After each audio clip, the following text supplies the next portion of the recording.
All right. So we've got the job approval indicator that's very predictive of how the election is going to turn out. Let's look at favorability. This is another key predictive indicator that election analysts look at. And what we tend to see in elections is that a candidate will get a vote share that is very much in alignment. Again, we're talking within 1 or 2 points, very much in alignment with their favorability.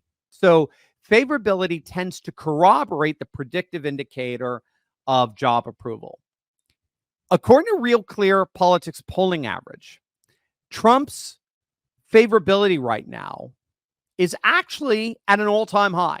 He's at 44.3%. With leaners, as I understand, again, these are the people who say, I don't know. And you say, well, if you had to make a choice, if you find him favorable or unfavorable, if you just had to make a choice, right?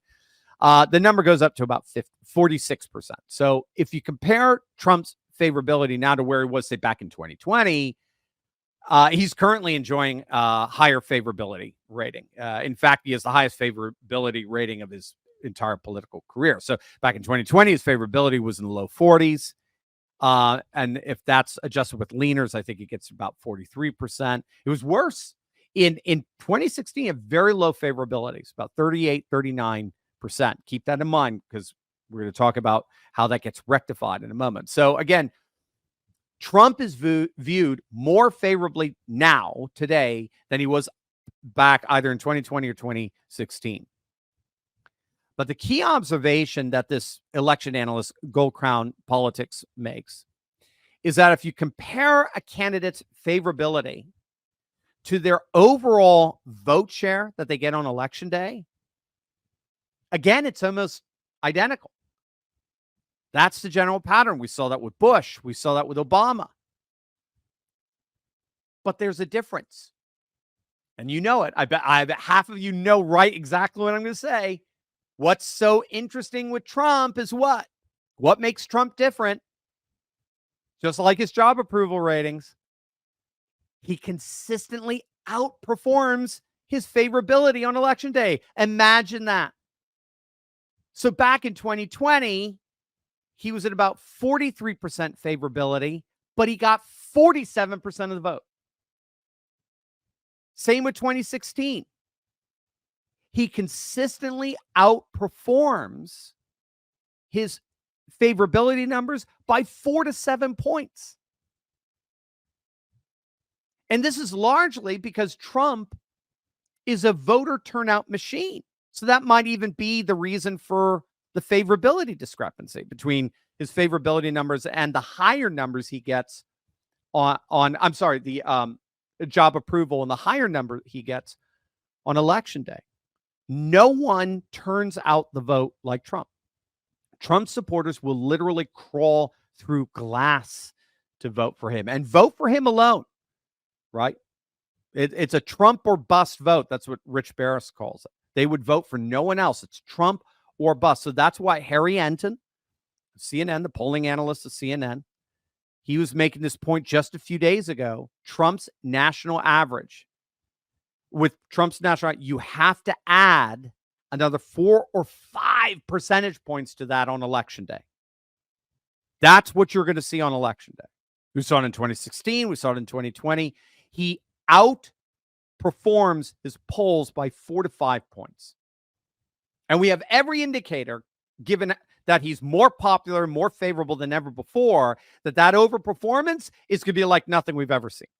Hey, gang, you've seen how much UFC fighters love President Trump and how much he loves them. They're both fighting for faith, family, and freedom. But did you know that our camaraderie goes way beyond just fighting against wokeness? We can actually get the exact same pain relief that the fighters in the UFC get, precisely because a fellow patriot and good friend of this channel is the one who provides relief to that pain, and he's here to do the same for you. You know, we all know that as we age, aches and pains are normal, but, you know, they don't have to be.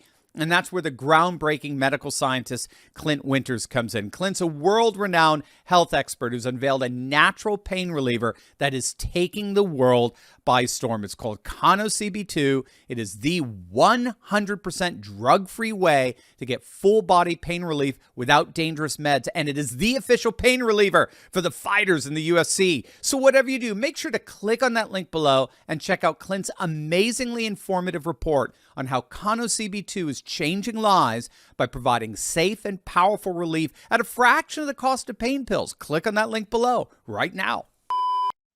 The other major indicator that Rich Barris and Robert Barnes in particular were talking about earlier this week with their amazing deep dive into the polls on Monday is voter registration patterns.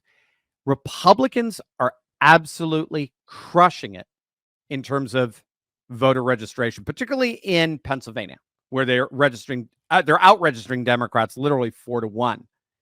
And that's just part of for the course. And by the way, God bless Scott Pressler, who's like spearheading that. He's amazing. That we got to make a statue of that guy. He is doing God's work out there. And that's just part for the course, as I'm saying, that you see in other key swing states, like in Nevada. Take a look at this. The Democrat lead in Nevada has just totally collapsed. Back in 2020, Democrat voter registration led by nearly 5%, right? 4.65% in 2020. That has dropped now to just 1.67%. They dropped from an 87,000 registered vote lead to now just 33,000. That might get wiped out by Election Day. We saw it already with the election of Joe Lombardo for governor in 2022. He won. They have now a Republican governor. The state has been gradually turning more and more red, as has neighboring Arizona. All 15 counties in Arizona, every single one of them have been trending Republican in terms of voter identification and registration. We've seen two flips. Yuma and Navajo counties, they flipped from blue to red counties over the last few months. Maricopa County, by far the largest county in Arizona, they are now +6 Republican, up from +3.9 Republican back in 2020. And that's key because, again, he wins Maricopa, wins Arizona. And the must-win county for this key swing state is now +6 Republican. And Arizona as a whole has doubled their Republican advantage. They moved from a +2.7 Republican advantage now to a +5.8, a near +6 Republican advantage for the state. And again, we talked about this before, but a lot of this trending towards the Republicans, and most especially Trump in both Arizona and Nevada, is because of the Latino vote. Latinos are moving overwhelmingly towards the Republicans as they begin to align their voting with their conservative values. You see, if we bring in all of these other factors and dynamics, the predictive significance of job approval, the predictive significance of favorability, the predictive significance of voter registration trends, you factor in all those dynamics, which, by the way, the media is doing everything they possibly can to distract you away from. They don't want you to see that. They're pulling their best, Obi-Wan Kenobi kind of thing, nothing to see here. Go back and rethink your life. They're doing everything they possibly can to distract you from all of these other election indicators and dynamics so as to demoralize you, because they know how pumped up you are for Trump.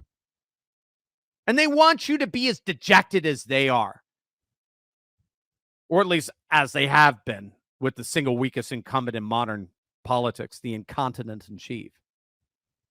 But you factor in all those dynamics, and we can now see that Trump is indeed, I want you to say it, Trump is stronger today than he has ever been. I want you to say that. Trump is stronger today than he has ever been. All the while, the Democrat candidate is weaker than he or she has ever been against him. Again, this time in 2020, Biden was up 8. This time in 2016, Hillary's up 7, and we're complaining that Kamala's up 0.9. We're complaining Kamala's up by 1 in the RCP average. We're complaining about that? Guys, don't fall for the psyop. Don't even listen to, tune it out. Don't give them the time of, don't give them your views. Don't give them your watch time on YouTube. Don't do it. Just ignore them.